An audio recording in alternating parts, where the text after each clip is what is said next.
नमस्कार।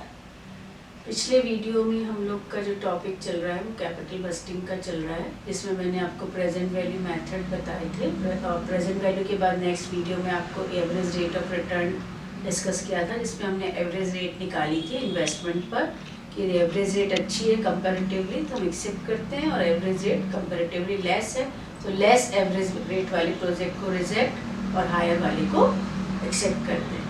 अब वो तीनों ट्रेडिशनल मेथड थे, urgency method, present value method, average rate of return method. Next हम कैटेगरी में चलते हैं जिनको अपन DCF टेक्निक कहते हैं, डिस्काउंटेड कैश फ्लो टेक्निक। ये टेक्निक्स का जो कैटेगरी है वो है DCF technique, discounted cash flow technique. ये जो DCF टेक्निक्स है वो क्यों नाम पड़ा है ऐसे, क्योंकि हमने क्या किया, इसमें हम क्या करते हैं कि जो कैश या जो पैसा हम इन्वेस्ट करते हैं आज की डेट में, उस मनी की वैल्यू धीरे धीरे डेप्रिशिएट होती जाती है और साल भर बाद उस रुपये की वैल्यू कम रह जाती है। तभी तो हम जब अपना पैसा बैंक में जमा कराते हैं तो बैंक, क्योंकि हमारे पैसे की आज जो 10 रुपये की वैल्यू है वो साल भर बाद 10 रुपये की वैल्यू सपोज 9 रुपीज़ रह जाती है, इसका मतलब डेप्रिशिएशन हो रहा है, डेप्रिशिएट हो रही है वैल्यू इसकी। तो हम आज की डेट में पता करने की कोशिश करते हैं कि हमारे 1 रुपये की वैल्यू साल भर बाद क्या होगी, तो हम उसको ऑलरेडी डिस्काउंट करके पता करते हैं कि हमारा 1 रुपया साल भर बाद क्या होगा। इसको अपन डिस्काउंट कहते हैं, क्योंकि उसकी वैल्यू गिरते रहने, मनी की वैल्यू गिरते रहने के कारण आज के इन्वेस्टमेंट की वैल्यू भविष्य में कम होती चली जाती है।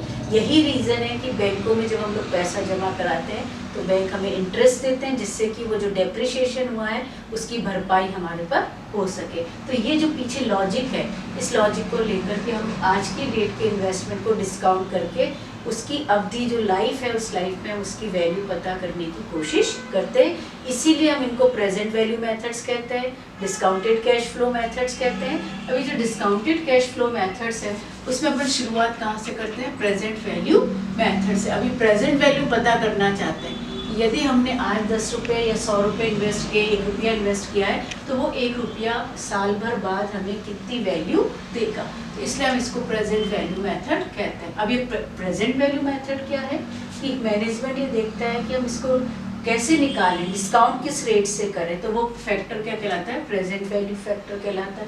अब ये प्रेजेंट वैल्यू फैक्टर हम लोगों को जो मैथमेटिशियंस हैं उन्होंने रेडी रेकनर दिया है, कुछ नहीं करना होता है और हम रेडी रेकनर से हम उसकी प्रेजेंट वैल्यू निकाल करके हम अपने इन्वेस्टमेंट की डिस्काउंट करके हम प्रेजेंट वैल्यू निकाल सकते हैं।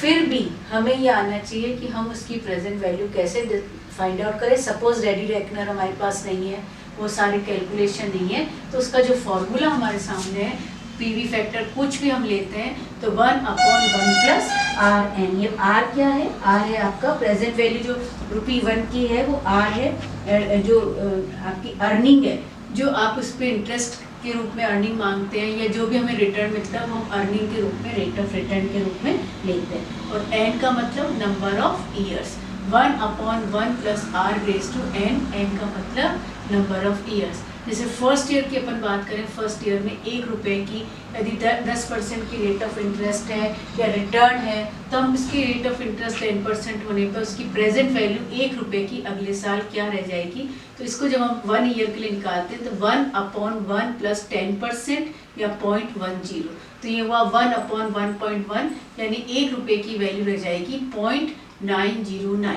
सेकेंड ईयर में अपन लेते हैं तो 1/1 प्लस 1.10/2, तो ये आपकी वैल्यू सेकेंड ईयर में जब हम इसको सिंप्लीफाई करते हैं तो 0.826 रह जाती है। थर्ड ईयर में 1/1 प्लस 0.10^3, मतलब 3 ईयर्स के लिए तो 0.751।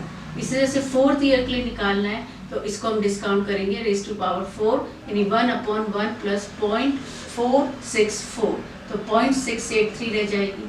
फिफ्थ ईयर में 1 रुपये की पावर कितनी रह गई, 0.621। तो यदि हमारे पास रेडी रेकनर नहीं है तो हम इस फॉर्मूले को यूज लेते हैं, 1/, जो भी what ever is the rate of return, यहाँ 10% लिया है, 6%, 4%, 20%, 25%, जो भी हो सकता है, उससे हम इसको पीवी फैक्टर कहते हैं। उसको प्रेजेंट वैल्यू फैक्टर निकालने के लिए हम इसको सिंप्लीफाई करके ये वैल्यूज हमने वर्कआउट किए।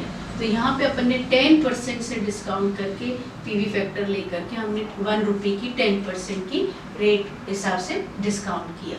तो ये प्रेजेंट वैल्यू मेथड। अभी प्रेजेंट वैल्यू मेथड क्या है जब हम इस तरह से उसके जो नंबर ऑफ उसकी जो लाइफ है उस लाइफ में हम उसको डिस्काउंट करके उसकी प्रेजेंट वैल्यू निकालते हैं, तो जो इनिशियल इन्वेस्टमेंट है उस इनिशियल इन्वेस्टमेंट को हम प्रेजेंट वैल्यू से कंपेयर करते हैं। कंपेयर करने के बाद देखते हैं कि हमारे इन्वेस्टमेंट की प्रेजेंट वैल्यू कम हो रही है या ज़्यादा हो रही है।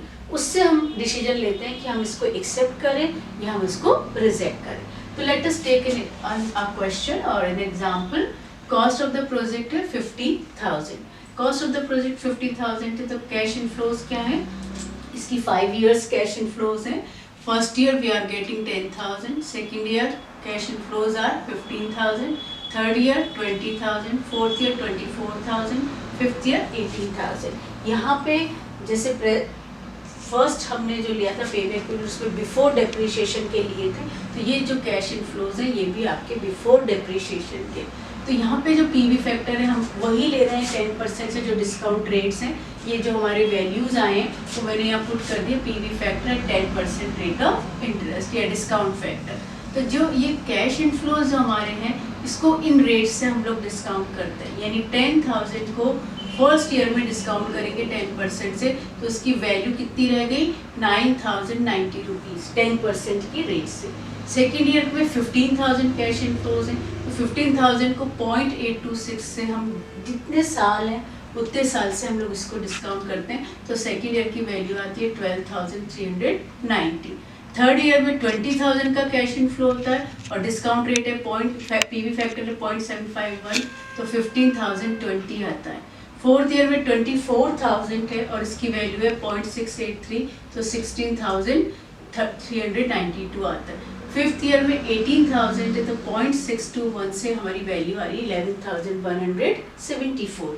तो ये आ गया आपका, जब हम कैश इनफ्लोज का टोटल करते हैं तो 87,000। इसका मीनिंग हुआ कि जो प्रेजेंट वैल्यू है वो हमारी वैल्यू जो इन्वेस्टमेंट से कैश इनफ्लोज हो रहे हैं वो 87,000 हो रहे हैं और उसकी कॉस्ट है 50,000। तो ये जो 87,000 मिलेंगे इसकी प्रेजेंट वैल्यू रहेगी 64,070।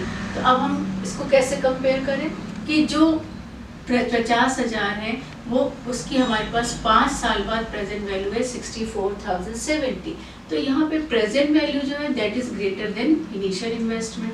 तो हम क्या करेंगे, इस प्रोजेक्ट को एक्सेप्ट करेंगे क्योंकि प्रेजेंट वैल्यू इनिशियल इन्वेस्टमेंट से ज़्यादा है। तो ये हम इसका एक्सेप्ट कर लेंगे। इसका एक्सेप्ट रिजेक्ट का क्राइटेरियन क्या है कि present value is greater than initial investment, तो एक्सेप्ट करिए, और present value is greater than initial investment reject करिए।